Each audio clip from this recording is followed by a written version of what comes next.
Eto na naman si Risa, may panibagong pinagyayaw-yaw na naman para magustuhan ng taong bayan. Mamaya may panuorin tayo, balik tanaw sa pinaggagawa di umano niya. Galit daw siya sa korupsyon, pero sa video na ating papanoorin, mukhang galit siya sa sarili niya. O ayon po dito, may titikman daw tayo ayon kay Risa. Ayon kay Senator Risa Hontiveros, panahon na upang bigyan ng pagkakataon ang iba na mamuno.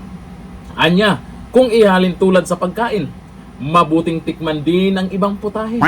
Baka mas ito ang mas makakabuti at magugustuhan ng nakakarami. Natural, titikim tayo ng ibang putahe, wag lang ikaw, Risa. Halata naman, Risa. Lahat ng klaseng paraan, gagawin mo, mapansin lang. Galit daw to sa korap si Risa. Pero etong video na to na hindi dapat natin kalimutan. Kasi di umano, pinababalik sa kanya ng COA, pera daw ng PhilHealth ha. Totoo ba to, Risa? Ito, galing kay Erwin Tulfo. Noong mga panahon, nabilib pa ako sa mga Tulfo. Ewan ko lang ngayon, anyari sa kanila. Ito ang video, Risa. Ninyo sa mga sarili ninyo dyan sa PhilHealth bilang mga opisyal. Yung sa'yo na 1.76 billion, kontribusyon nyo ng mga miyembro ng PhilHealth. Ginamit niyo pang bonus sa mga sarili nyo, mga kayo.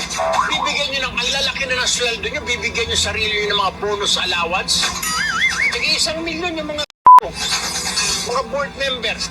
Pagpa-check up, Diyos ko po, hindi mapa-check up dahil, walang benepisyong mahita sa PhilHealth. Sige nga, Senador Hontiveros, sagutin mo nga, ma'am. Ikaw ang tanungin ko.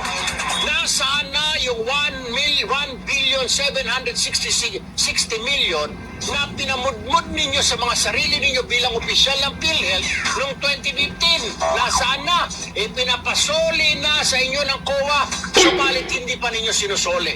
Bakit, ma'am? Quits na lang ba? Dahil senador ka na.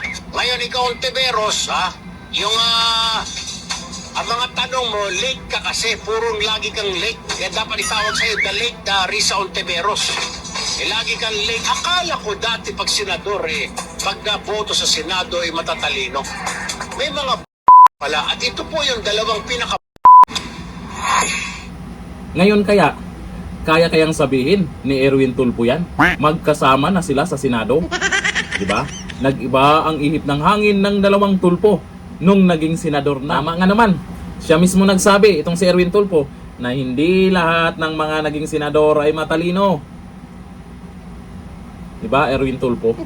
O ngayon, kaya mo bang singilin si Risa na tanungin kung naibalik na ba? Kasi sabi naman nila, hindi daw totoo yan, daming dahilan, at si Risa ay galit daw sa korupsyon. Yan ang balita sa issue na yan. Okay na ba? Pag naging senador, quits na ba? Ayon yan kay Senador Erwin Tulfo ha. Baka magkalimutan tayo, porkit parehas na kayo senador dyan. Kasi hanggang ngayon, hindi makakalimutan yan. Bakit? Kahit sa ang balita, kung about kay Risa or nababanggit si Risa dyan sa isang balita, may mga nagko-comment pa rin tungkol sa PhilHealth. Ano nga ba ang katotohanan dyan? Ano nga ba ang nangyari noon dyan sa PhilHealth na yan? Totoo kaya yung sinasabi ni Erwin Tulfo? Yan lang naman ay katanungan ha. Baka naman magagalit ka na naman. Sabagay, ngayon, magbait-baitan ka muna hanggang 2028. Naghahanap ng katandem, hanap ng paraan. Eto, gusto. Titikim daw tayo ng ibang putahe. Diretsuhin mo na, Risa. May parinig-rinig ka pang ganyan. Diretsuhin mo na. Ikaw yun. Ganon. Linawin mo yung mga pinagsasabi mo. Kasi malay natin kung ano yung titikman nating putahe Ngayon dito sa mga nag-comment, Risa, tungkol dyan sa pinagsasabi mong putahe na yan. Sabi ni Henry Hill Balondo, sure, basta hindi ikaw. Anyone from Duterte's family, pakakayag kami. Gusto sa Duterte talaga sila. Sabi ni Casey, now pa nga lang, inis na kami sa service mo as senator. How much more kung maging presidente ka pa?